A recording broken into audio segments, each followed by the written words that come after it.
Welcome to Talking Business, podcast produced in Melbourne, Australia. The podcast is available on the Acast app, the Apple Podcast Store, or wherever you go to get your podcasts.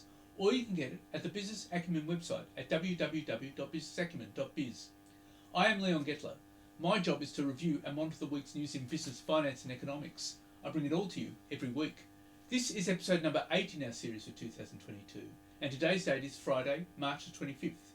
First, I'll be talking to Brendan Doggett, Country Manager for Sharesies AU, on how investors are now responding to market upheaval.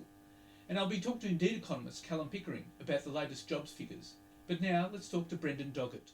Now, Brendan, tell us about the markets at the moment. People have to get used to war going on with Russia and the Ukraine. I mean, how has that affected the market and investors? Yeah, the market's definitely had an interesting run over the last little while. First pandemics and now kind of threat of war, I think.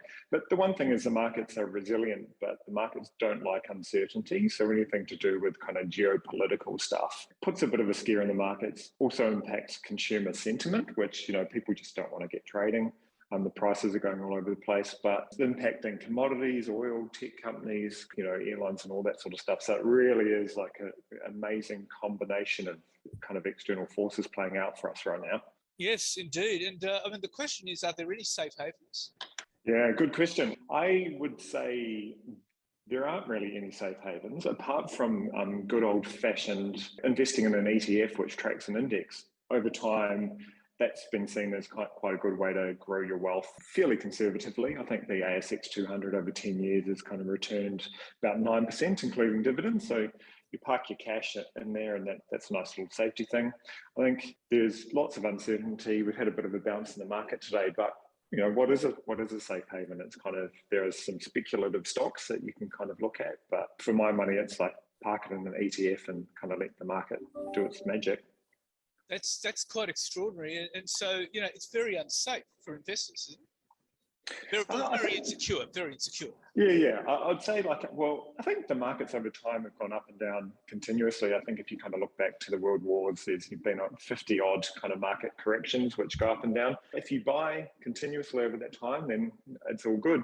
But uncertainty in markets does create price opportunities as well, you could say. So there are some bargains out there. Yeah, some bargains out there, definitely. I always say track the index for a good portion of your investment dollars, but then also think about what companies and industries that you believe in the products and you think there is a future for their products. So commodity lithium is doing pretty well at the moment. So some lithium miners, we've got lots of kind of metal producers in Australia, which have got good, once the supply chain issues are solved, there's lots of customers around the world who still need our metal out of the ground. So there's lots of future opportunity in those spaces. Well, you'd say that with all the issues with oil at the moment, you'd say companies like Santos and Woodside would be doing quite well too.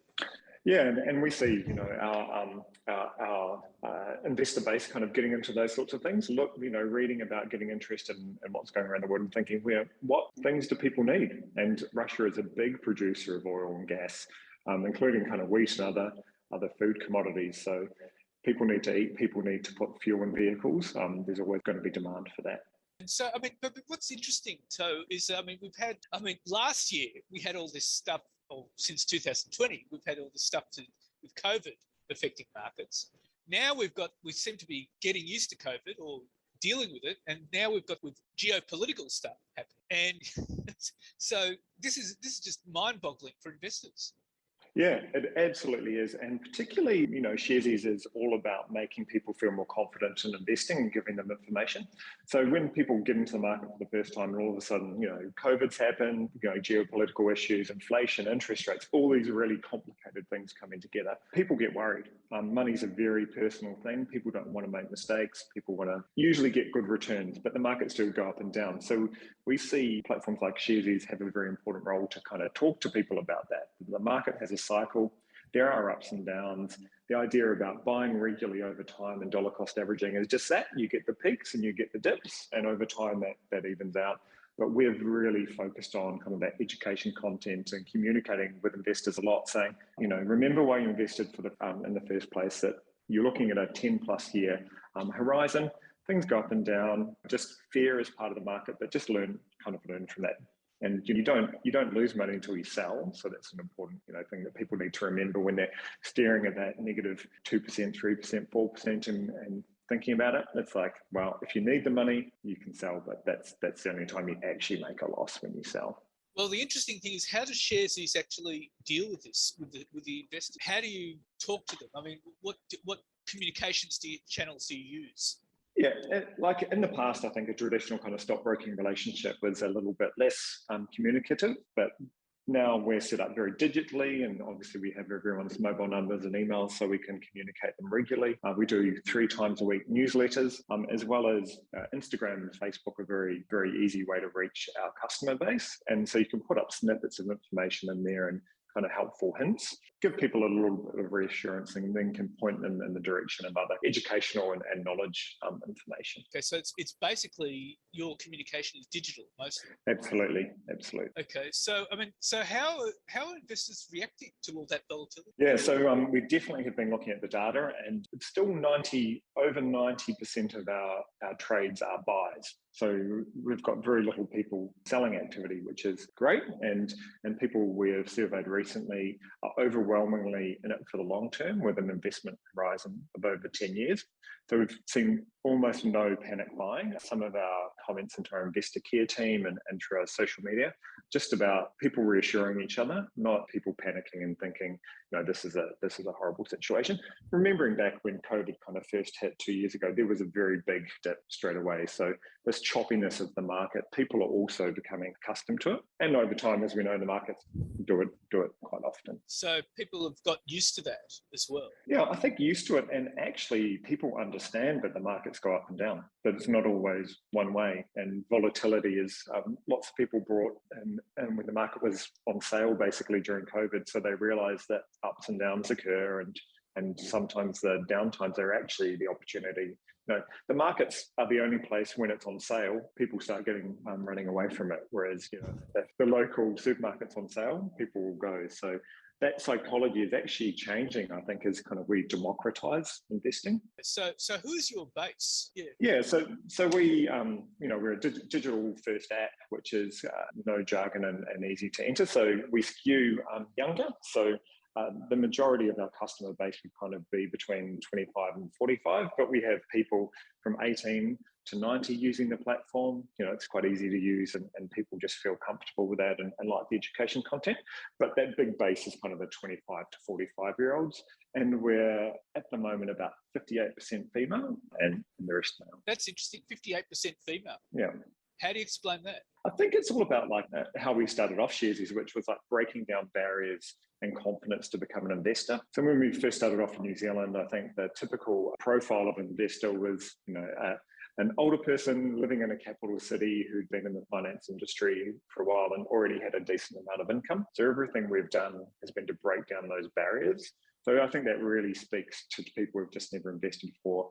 And women have definitely been left out of the financial environment for quite a while, particularly investing, which was, sometimes seen as a bit of a bro culture environment. That's very interesting. So that was very much quite a select group of investors. Yeah, back in the day, it was like high cost to entry, big no minimum trade sizes over $500.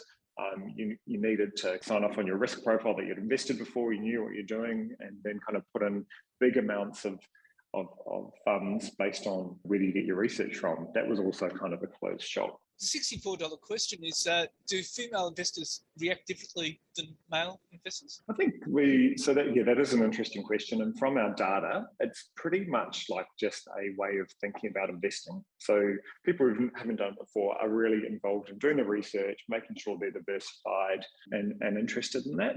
I think the long-term investing profile, probably the same over both genders. I think there's a particular other types of access to trading.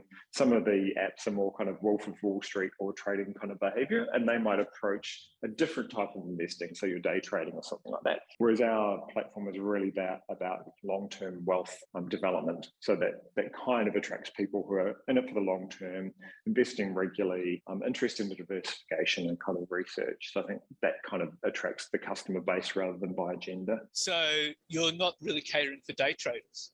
Well, so I think day trading is, you need to access funds quickly and kind of buy the dip and the peak. The platform, you can do it through that, but I think it's just a way of talking about wealth, which is kind of longer term, and that kind of is where our platform resonates. So what are the long-term trends you see? The long-term trends actually feel quite stable. So we kind of have been watching the companies that our investors have been buying over the last 2 year to 3 months. And it hasn't really changed very much. It's all the usual, particularly in Australia, all the usual blue chips that people get into, some tech, Tesla, some airlines, buy now, pay laters, that sort of stuff, as well as ETFs for particularly US exposure and the index in Australia. And that really hasn't changed over time. The supermarkets are still in there, your value-based companies, and a bit of tech splattering in there. So although you'd think people might react a bit of a knee-jerk to what's going on in the markets and change from tech to banks and back and forth, people are actually investing in the same sorts of companies over time. So it feels boring, but it also is great that people are committed to why they invested and they see value in companies and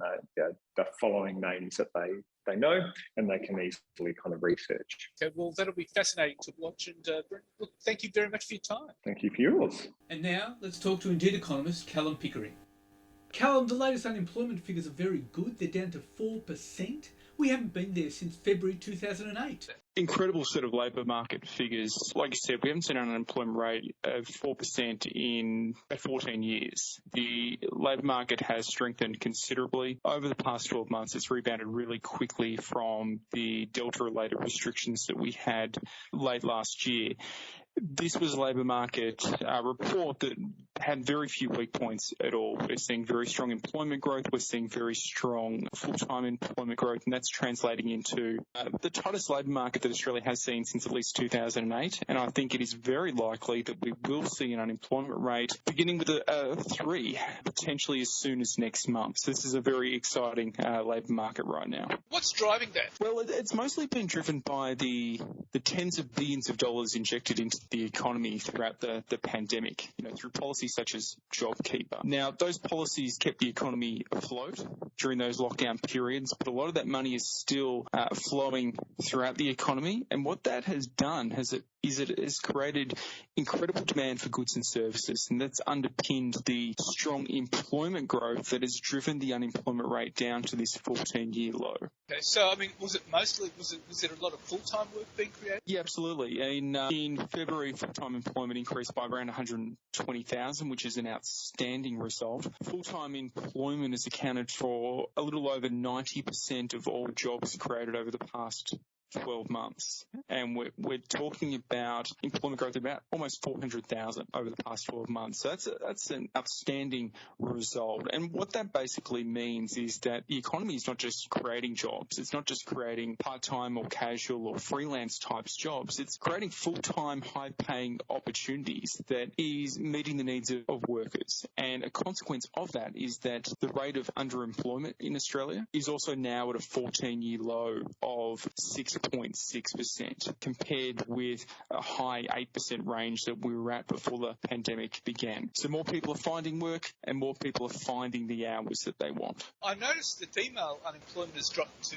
3.8%. What's driving that? Well, when we see a bit of a variance in male and female unemployment, and right now the women's unemployment rate's at 3.8%, for men it's at 4.2%. Usually what is driving that is that jobs growth is being concentrated in industries where women tend to be more concentrated. So we're talking about things such as retail, hospitality, healthcare, social assistance. We're probably seeing very strong employment growth in those areas, and that's driving women's employment. The end result of that, as you said, 3.8% unemployment rate is actually lowest since 1974, so a 48-year low, which is an incredible result. That's quite extraordinary, and of course the issue though too is whether any of this is going to translate into higher wages. I mean, at the moment it's running at about 2.3%, and will this tighter labour market translate into higher wages? Well, the expectation is that these tighter labour market conditions will begin to drive greater wage competition across businesses, and that should help to push wage growth up. The last time we had an unemployment rate of 4%, wage growth was actually 4% itself, which is in stark contrast to the 2.3% rate we're currently at. So there's still a long way to go on the wage front, but we would anticipate that the incredible tightness in the labour market, the very strong demand for workers, the record job creation that we're seeing, the record number of vacancies, should translate into greater wage pressures over the course of this year and next. Well, the interesting thing is I notice the unions are now talking about having wages campaigns at 5 and 6%, which would suggest wages will indeed go up beyond 3%. That'd be right? Yeah, unions are a key part of the equation. So much of wage growth is driven by the minimum wage, various award payments, all of which unions play a big role in determining. The fact that unions are pushing for higher wages makes a great deal of sense given the heightened inflation environment and given the tightness in the labour market. They're seeing an opportunity to get better wages for the people that they serve, and this is an opportunity that they really haven't had over the past 14 or 15 years. So they're trying to strike while they're in a very favourable bargaining position. So we could expect wages to go well higher than 3%. That'd be right? Well, potentially. I mean, it does depend on whether the unions are successful in what they're pushing for. There's always a bit of bargaining, a bit of negotiation that takes place, and they don't always get what they want. But the fact that they are asking for much higher wage gains now compared with before the pandemic does indicate that we're likely to see much stronger wage growth over the next 2 years than we've perhaps become accustomed to. And it's going to be necessary because we are in this higher inflation environment. So if wage growth doesn't pick up, then the reality is that the household budgets aren't quite going to go as far as they have in the past. If you're getting 2.3% wage growth and inflation's pushing 4 or maybe 5%, then you're effectively going backwards. And so it'll be interesting to see how these negotiations with the unions, how that results and what sort of wage gains we do begin to see for workers. Well, that's going to be interesting because the RBA's minutes say that they're expecting inflation to go way higher than the underlying rate. And so some economists are talking about inflation as high as 5%. Well, that's certainly what we've seen overseas. The Australian inflation experience so far hasn't matched what we've seen in countries such as the United States. But over in the United States, they're pushing about 7% inflation. There's an awfully good chance that inflation in Australia will continue to rise. We'll continue to import high inflation from abroad. We've seen what's happened with global supply chains and key commodity prices such as petrol, all of which point to a higher inflation over the coming months. It'll be interesting to see just how that plays out, whether that is sufficient for the Reserve Bank to raise rates sooner rather than later. Well, so when are you expecting the Reserve Bank to raise rates? I mean, the Reserve Bank is now coming under a lot of pressure. The Fed just raised its rates. So where do you expect the Reserve Bank to be? I mean, do you see rates being raised in August? Well, it's an interesting one. I mean, if you just look at the labour market figures, you would swear that they should be raising immediately. But it is still a very uncertain economic environment given the pandemic and some of the geopolitical risks around the Ukraine-Russian war. So the fact that the Reserve Bank is playing a little bit cautious does make a certain degree of sense. But there is increased pressure on the Reserve Bank, and if they do see that further pickup in inflation, I think there will be more calls for the Reserve Bank to hike rates. What we don't really know at the moment, though, is what is the Reserve Bank's threshold for inflation? What level of inflation are they willing to tolerate? Because we know that they don't want to hike rates. They want wage growth to pick up before they hike rates. But the reality is that if we do see inflation beginning with a 4 or a 5%, then it will be very difficult for them to hold steady and push back against that, given the sort of growing pressure that they would be facing. Now, we don't know what their threshold is. We don't know what they're willing to tolerate, but I think we're probably going to find out what that is over the next 3 to 6 months. I'm penciling in an August rate hike, but I think if inflation comes in really hot in April when we get the March quarter results, then I certainly wouldn't be surprised if maybe they pull the trigger in May or June. And indeed, depending on what happens with the war in the Ukraine, petrol prices keep increasing, and inflation keeps rising, we could see other rate hikes into next year as well. Well, that's certainly a possibility. No one knows how this is going to to play out, but it's going to have a big impact on what monetary policy looks like. If the supply chain disruptions and these geopolitical risks sort of subside sooner rather than later, then it's likely that inflation is just going to spike high and then return to normal levels pretty quickly. And if that was the case, then it wouldn't make sense to respond with tighter monetary policy. But if these are impacts that are going to last into, say, 2023, then we're looking at a more persistent period of very high inflation. And if that's the case, it does make sense for a central bank intervention. So this is the sort of difficult decision-making the Reserve Bank has to deal with at the moment. You know, there is a heightened amount of uncertainty that is going to have a big role on how the economy and monetary policy evolves over the next year or two. And indeed, with rising petrol prices, it's very similar to rate hikes. I mean, it just means people spend less, and that affects demand, but it affects the economy. Yeah, absolutely. When the prices of non-discretionary items go up, it is basically like a rate hike. It's very difficult for households to substitute away from those expenditures. So when petrol prices increase, what it largely means is that the consumption of other goods and services tends to decline. And that's ultimately not good for the economy. So one of the things that I think the Reserve Bank would be thinking about right now is the very real risk that this high inflation environment leads to a slowdown in economic activity. The economic response from an inflation event that is being driven by supply factors is very different than what we would see if inflation was being driven by higher wages. A supply-driven inflation shock typically leads to lower spending, lower economic activity, so it's an overall negative for the economy, whereas an inflation event that is being driven by rising wages, that tends to underpin stronger demand for goods and services. It's actually that stronger demand that is driving those prices higher.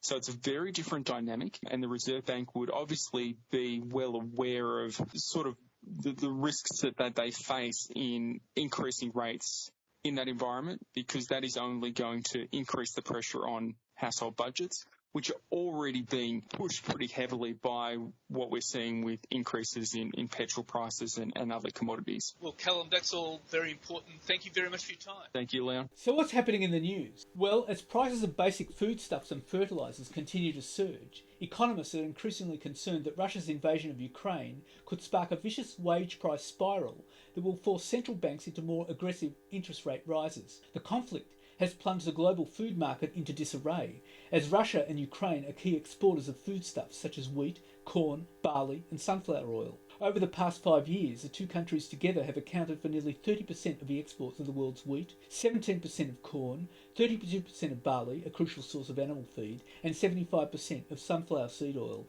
an important cooking oil in some parts of the world. Prices for key agricultural commodities have jumped sharply since the invasion, as Russia has blockaded the Black Sea, cutting off Ukrainian crop exports, 85% of which are transported by sea. With ports closed, Ukraine has shifted to less efficient and more costly rail transport. Meanwhile, Russian food exports have been hit hard by Western sanctions that have cut the country off financially. Russia is hit back by halting exports of ammonium nitrate, a key fertiliser for which Russia accounts for 2/3 of the global market. The war in Ukraine has compounded the existing disruptions of global food markets, which have been caused by the coronavirus pandemic, shipping delays and rising freight costs, as well as droughts and floods in major food producers. The combination of these factors have pushed up wheat prices by 40% so far this year to fresh record highs, while corn prices have risen by more than 27%.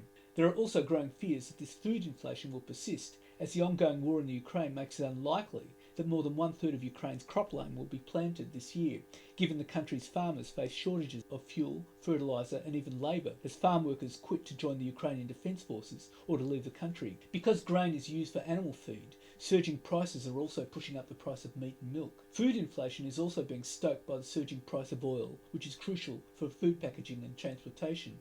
Even before Russia's invasion of Ukraine, the global supply of milk was already under pressure, as bad weather in New Zealand, Australia and the United States had reduced output, while the surge in oil prices lifted transportation costs. Another longer-term shock to the food markets is the growing shortage and rising cost of fertiliser. Russia is the world's largest fertiliser exporter, providing about 15% of global supply, and Russia's ally, Belarus, a leading producer of potash-based fertiliser, has also been hit with sanctions. And consumer confidence plunged 4.8% last week, according to ANZ Roy Morgan, falling to its lowest level since early September 2020, when Victoria was suffering its second wave of COVID-19. Weekly inflation expectations rose 0.4 percentage points to 6% as petrol prices continued to surge, taking the 4-week moving average to 5.5%. Current financial conditions decreased by 5.4% and future financial conditions fell 4.6%. Both indices were at their lowest levels since July and April 2020 respectively. Increasing petrol prices have had a sharp impact on households' confidence for both current and future financial conditions, with the two sub-indices dropping 10.3% and 8.4% respectively over the last 2 weeks. And Treasurer Josh Frydenberg on Monday released a new consultation paper on the cryptocurrency industry, seeking feedback on digital asset regulation, including input on a licensing and custody regimen and the classification of digital tokens to provide more certainty to crypto providers, consumers and regulators. More than 800,000 Australian taxpayers have used some form of cryptocurrency in the past 3 years, up 63% in the last year alone, while some Australians have lost tens of thousands of dollars worth of crypto with the collapse of local unlicensed exchanges. And next week's federal budget will contain measures to deal directly with high petrol prices, either through a temporary reduction in the fuel excise or a freeze on its index increases. Prime Minister Scott Morrison all but confirmed on Tuesday that help was on the way regarding prices of the Bowser, not because of their direct impact on household budgets, but because of the flow-on costs to businesses. The fuel excise relief will be part of a cost of living package in the budget, which will also include modest one-off payment to low and middle income earners and possibly welfare recipients. It is understood the excise cut will be temporary. 3 months will be too short and regarded cynically as something just to get the government past the election in May. On the other hand, 12 months will be too long in terms of lost revenue. In the run-up to the 2001 election, John Howard froze the indexation of the petrol excise, although it had no immediate impact on prices, which had just broken the $1 per litre barrier. It sent voters a message that the government was listening. And 1/3 of Australian companies expect to miss their 2050 net zero carbon emissions, according to research released on Tuesday by Microsoft and the University of London. 686 Australian business leaders and thousands of employees took part in the survey, which found that despite a high number setting 2050 net zero target, only 34% thought they would achieve it. The survey found a delivery deficit in 68% of the organisations, which is a gap between intent and the ability to execute. Speaking from Seattle, Microsoft's Chief Environmental Officer Lucas Joppa describes the number as worrying.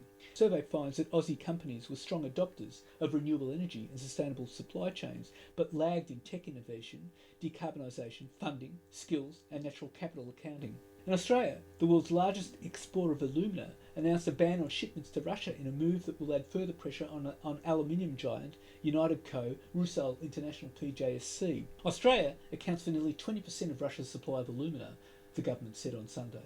Alumina is a key ingredient in producing aluminium and is in turn produced from bauxite ore. Exports to Russia of alumina and aluminium ore, including bauxite, have been banned immediately. While aluminium has not been targeted by sanctions, Rusal, which needs bauxite and alumina to feed its plants, is facing disruption to its supply chains as companies pull back from doing business with Russia. Rio Tinto Group plan to stop supplying bauxite to and buying alumina from a Rusal plant in Ireland. In Australia, Rio operates the Queensland Alumina Limited joint venture with Rusal, which holds a 20% stake. The London-based company said previously it was evaluating its options regarding the partnership with Rusal and had the appropriate structures in place to ensure Queensland's alumina operations would not be disrupted.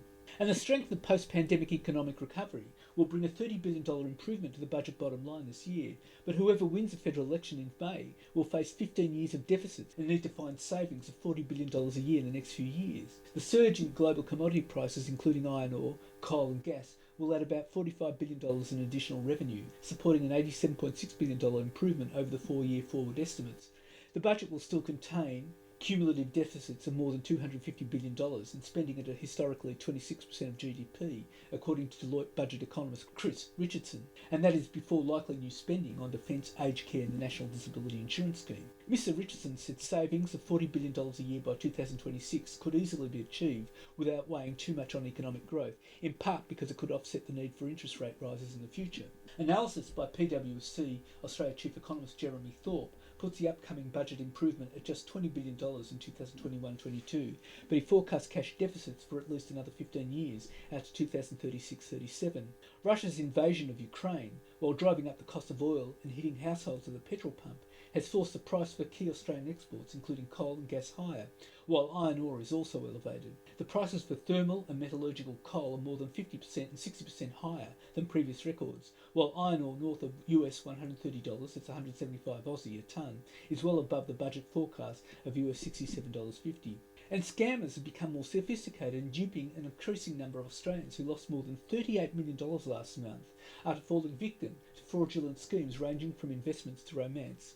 The latest available figures from the Australian Competition Consumer Commission's ScamWatch site also showed it received more than 18,300 reports in February, with people racking up losses of $38,106,474. The most prevalent scam involves investments through which more than $27,700,000 have been lost. Australians lost a total of $323 million in 2021. The consumer watchdog on Friday launched unprecedented legal action against Facebook owner Meta for publishing scam cryptocurrency ads featuring well-known Australians, including former New South Wales Premier Mike Baird, businessman Dick Smith, TV presenter David Koch, and mining magnate Andrew Forrest. Describing the federal court action as world-leading, Australian Competition Consumer Commission Chairman Rod Sims said he expected the case alleging Facebook had engaged in false, misleading or deceptive conduct by publishing scam advertisements. The ACCC said it knew of one consumer who lost more than $650,000 on a fake investment opportunity that was advertised on Facebook. Mr. Sims said an increasing focus on celebrities and crypto scams has risen very quickly and is a major problem and must be dealt with by the platforms. There's also been an increase in finance scams more generally. And hotly contested federal electorates were showered with millions of dollars more than safe seats received them from a controversial urban congestion fund, an analysis shows. And Victoria has been consistently shortchanged when it comes to federal transport initiatives, which favoured Queensland and New South Wales, where federal elections tend to be won and lost. The analysis of pork barrelling, promising public funds to particular seats for political gain, by think tank the Grattan Institute, shows the average marginal urban seat has received $83 million from a $4.9 billion urban congestion fund. The average safe coalition seat received $64 million, while safe Labor seats got $34 million. The analysis takes broader aim at transport promises at elections, with only one of 71 coalition major projects worth more than $100 million promised at the most recent federal poll, having a business case approved by the advisory body Infrastructure Australia.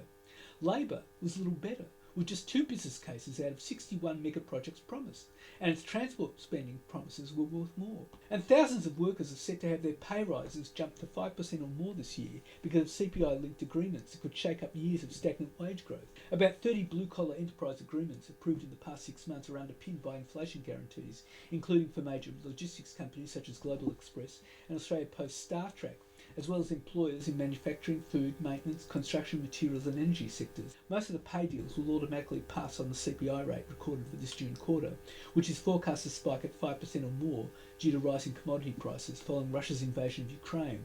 The expected pay surge contrasts to the flat wage growth in most private sector agreements for the past 2 years, with the latest data showing pay rises continue to stagnate at 2.7% as of the end of last year. CPI-linked pay rises, once popular in the 1980s, are still relatively uncommon, but they experienced a revival during the industry bargaining for the parcel delivery sector in the second half of last year. Transport Workers Union National Secretary Michael Caine said thousands of delivery drivers achieved CPI safety nets in their agreements after taking industrial action, including Toll, Linfox, FedEx, Global Express and StarTrack. While some CPI-linked pay rises are capped at a certain amount, others are not. And the costs of replacing a damaged home in the flooded areas of southeast Queensland and northern New South Wales could rise at least 20% by the time work starts, as a shortage of skilled labour and materials escalates, experts say. The price tag could climb even higher, particularly for areas located further from the major centres such as in northern New South Wales, warned Matthew Walker, CoreLogic's head of insurance solutions. Experts estimate the number of flood-affected homes had risen to 30,000 so far, and about 5,000 homes needed to be replaced. This is on top of the 22,241 homes built each year on average in southeast Queensland and northern New South Wales, according to the Housing Industry Association.